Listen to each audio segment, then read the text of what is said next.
Parfois, la roulette de la souris a décidé de ne pas fonctionner. Et donc, pour zoomer en avant, en arrière, c'est ennuyeux. Ben oui, on a renversé du Coca-Cola dessus, ou d'autres crasses. Et le zoom avant et arrière est pénible.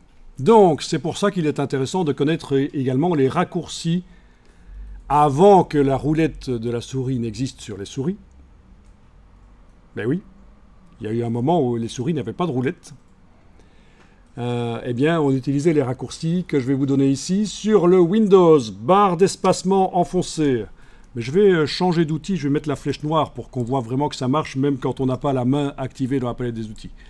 Donc, barre d'espacement enfoncée et touche CTRL de Windows. Vous avez une loupe et vous pouvez cliquer et ça zoome en avant là où vous cliquez. Évidemment, sur le Mac, ce sera barre d'espacement et touche commande, la touche CMD. Ce sera toujours comme ça quand on veut passer de Mac à PC. Quand on utilise un raccourci clavier avec la touche CTRL sur le PC, souvent, on va utiliser la touche commande à la place de CTRL quand on est sur un Mac. Donc, PC, barre d'espacement, CTRL. Mac, barre d'espacement, commande. Vous me confirmez que ça marche pour appeler la loupe et quand vous cliquez, ça zoome. Barre d'espacement, CTRL ALT sur le PC ou barre d'espacement, commande ALT sur le Mac. C'est la loupe négative, vous cliquez, ça zoome en arrière. Barre d'espacement, CTRL, c'est la loupe positive. Vous pouvez englober une partie. Non, ici ça ne marchera pas. Sur le Mac, ça nous fait un truc bizarre. Sur le PC aussi, ça fait ça. Ok, c'est une nouvelle fonction, relativement nouvelle, hein.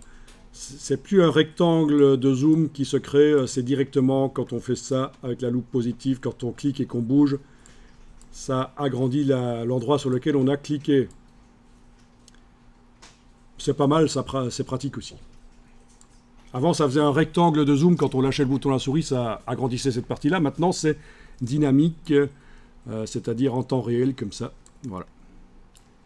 Donc c'est barre d'espacement CTRL sur le PC, barre d'espacement commande sur le Mac, et on enfonce la souris, on garde enfoncé, et on bouge. Voilà. Et quand je dis qu'on enfonce le bouton à la souris, tant que je ne dis pas que c'est le bouton droit, c'est toujours le bouton gauche qu'on utilise, hein, par défaut.